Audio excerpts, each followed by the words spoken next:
Xolani, you joined there. I see Adrian Lakay is with you, Neeshan Balton from the Ahmed Kathrada Foundation.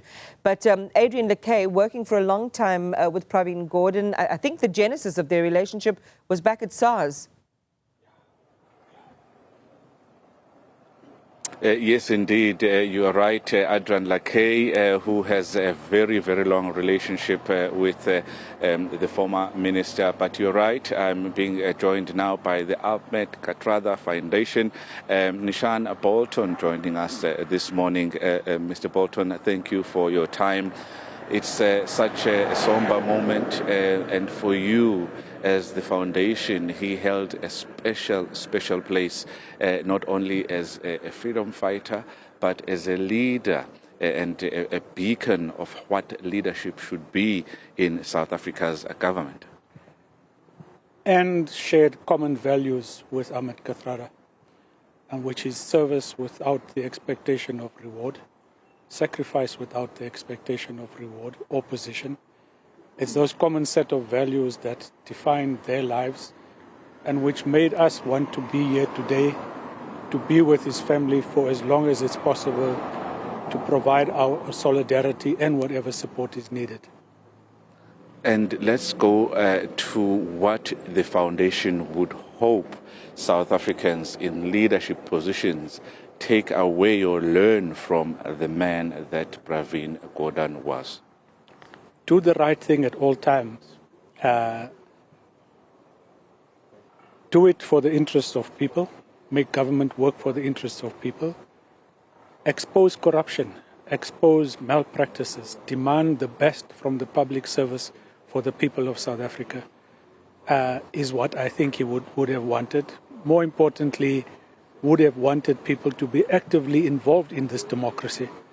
Not to sit by and only complain on social media, but to hold leaders accountable for all that they need to be held accountable for. In your view, in terms of where he left off, in terms of his tenure at the Department of Public Enterprises, his tenure at the Cooperative Governments and Traditional Affairs Ministry, and the Finance Ministry, as well as SARS, which part of his life would you say South Africans should take stock of as we deal with issues in the country today? I don't think we can select one area of his life in government as being worthy of greater attention than the others. I think in each one of them he played a particular role, stabilizing SARS, transforming it into a world-class institution, coming into to Minister of Finance at a time when there was a worldwide recession, preventing South Africa from suffering the worst effects of that global meltdown.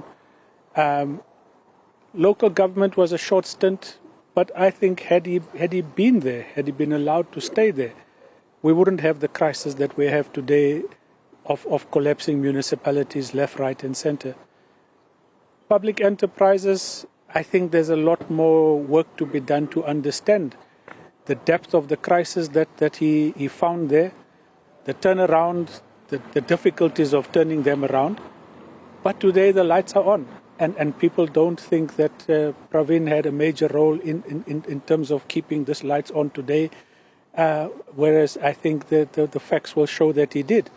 Transnet is a bit more stable today. Many of the other parastatals under the portfolio of public enterprises, I think have turned around. Pravin did say that state capture was deeply rooted in those institutions, and a lot more needs to be done to root them out completely, and that's still unfinished work. Before I let you go, Mr. Balton, please describe to us the mood inside and the significance of the board viewing today for the family.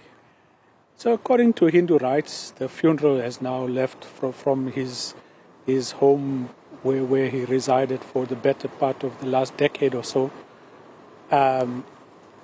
As you can imagine, an incredibly sad, somber, reflective mood of everybody in there. And I think his departure now will really sink into all who were present here that Pravin is now gone. And that we all need to get ready to do our final farewells in Durban on Thursday.